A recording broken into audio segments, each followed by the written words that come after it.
Good evening, everyone. As kids return to school and COVID continues to spread, the demand for COVID-19 test kits is skyrocketing. But parents, do beware here. Not all COVID testing is the same or acceptable to allow your child, if suspected of having the disease, to return to school. Kevin Freeman is here live for us tonight to explain what all this means. Kevin. Well, if your child needs a COVID-19 test to return to school, well, there are plenty of places you can go, even though the demand is high. Health departments, hospitals, over-the-counter drugstores, even some schools. But not every test result is acceptable to allow your student to return to the classroom. Here's a test you can get. It's kind of like a home pregnancy test. You do it on your own, and it's in drugstores for sale. Summit County Health Commissioner Donna Skota says there's been a high demand of COVID-19 testing ever since students have returned to school. She wants to clear up what's acceptable and what is not to allow your child to return to the classroom if they've had a close exposure to COVID-19. Skota and the Ohio Department of Health want to let parents or anyone else who needs proof of a negative test know over-the-counter products are not acceptable forms of proof. Because we don't know who did the test, you don't know who the person was in front of you, you don't see the swabbing done. Skota says tests from places like hospitals or health departments are acceptable, and a medically monitored at-home test similar to a telehealth visit is valid too. And somebody comes on and calls you back and says, "Hey, hi, I'm Susan. I'm your proctor today. I want you to open up the package now, remove the reagent. I want you to pour it in. I want you to swab your nose, rub it on, let me see." So you do need to have a camera. Donna Skota says there is no shortage in tests right now, but she does say getting results back could take longer than desired. So we have to make sure that we prioritize who gets tested first. She says people are also requesting COVID tests before going on a cruise, vacation, or concert. According to Skota, testing suspected cases allows more students to stay in school while keeping everyone else safe. So what they can do is take a test at day 5. They can then return 48 hours after if that test is negative. So you have to be in quarantine a full 7 days. And if that proctored home test is negative, you can then go back on day 8. Now, health experts continue to urge people to get their vaccination shot if they have not done so already.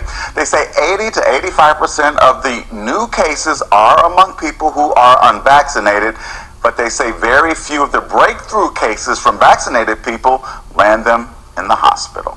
It's interesting to see that the lengths that they've gone to make sure that the person who's actually taking the test is the person who's taking the test by having that in-home proctor monitoring you taking the test yourself. Right, something new I learned today. You know, it's not just the over-the-counter. And she says that the over-the-counter may be used if you just want to know yourself. Maybe you've run into something you just personally want to know. But if you want to show proof, you're going to need that in-home monitor or something a little bit more. Yeah, they just want to be sure. Kevin, thank you. COVID cases are on the rise again in the state of Ohio. More than 8,300 new cases reported today, the highest total in 5 days, unfortunately. There were also 355 new hospitalizations, the largest single-day increase in more than a week. More than 3,500 Ohioans are currently hospitalized with COVID-19. Tonight, the state is reporting 683 cases per 100,000, a number that was once below 50. New at 10, the Parma City Schools have become the latest district to put a mask mandate into place. The requirement goes into effect on Monday. In a statement, the district superintendent writes that data indicates that action must be taken to avoid a return to virtual instruction. As of today, classes have been held for 17 days, and the district is reporting 30 COVID cases among staff and 133 cases among students. That has resulted in more than 800 quarantines. The requirement will remain in effect until further notice. Meanwhile, dozens of parents packed a school board meeting at Painesville Riverside as the school board there debated whether to put a mask mandate into place.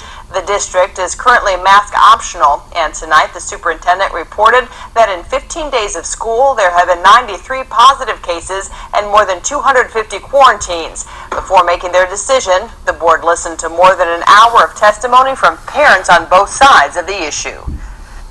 Today I went to Miller's to drop something off for my daughter, and I walked in and I saw a lunchroom full of kids laughing, playing, running around, having fun.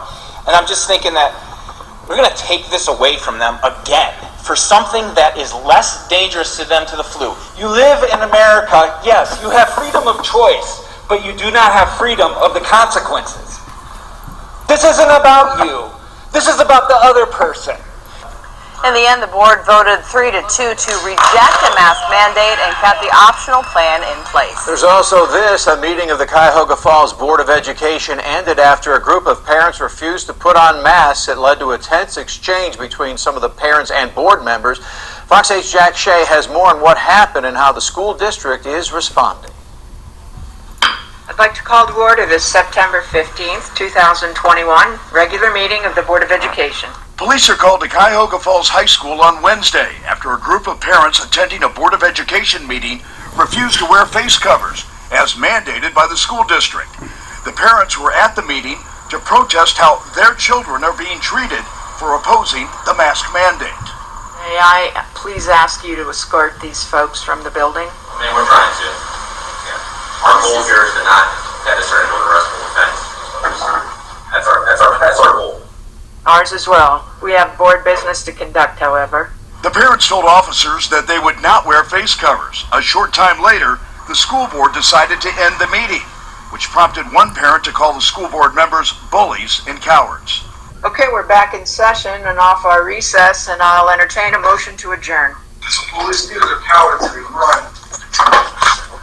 Bullies are always cowards. The parents then left the high school and no one was arrested. Essentially make it as peaceful as possible. Last night, I think it was a surprise. We didn't anticipate it. We didn't know it was coming. And so we felt that it was best to take the high road last night. Cuyahoga Falls police say visitors to school buildings are obligated to follow rules set by the Board of Education. And if they refuse to comply and refuse to leave, they can technically be charged with trespassing. I think if they wanted to get their point across for their kids, they should have put the mask on to go in there and say what they had to say. Cuyahoga Falls parent Michael Cole says he supports the parents who attended the meeting. He says they were trying to call attention to the friction between those students who support wearing a mask and those who do not. They need to take care of making sure the students are still safe, that they can still get their opinions out there. Even though they're following all the rules, they should still be able to say what they have to say without fearing for their personal safety or their belongings. The superintendent of the school district says he met with police on Thursday and says steps will be taken to make sure that future board meetings are not interrupted. If the mask mandate is in place, then we expect people to adhere to the policies and procedures. I think that they're hiding behind their masks, and I think that's their way of just getting out of the whole debate about it. Jack Shea, Fox 8 News in Cuyahoga Falls.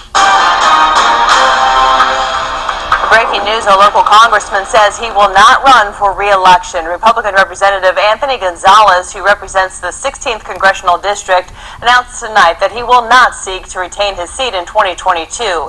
Gonzalez, of course, was one of 10 House Republicans who voted to impeach President Donald Trump. In a statement, Gonzalez cited a fuller family life and the toxic dynamics inside his own party as key factors.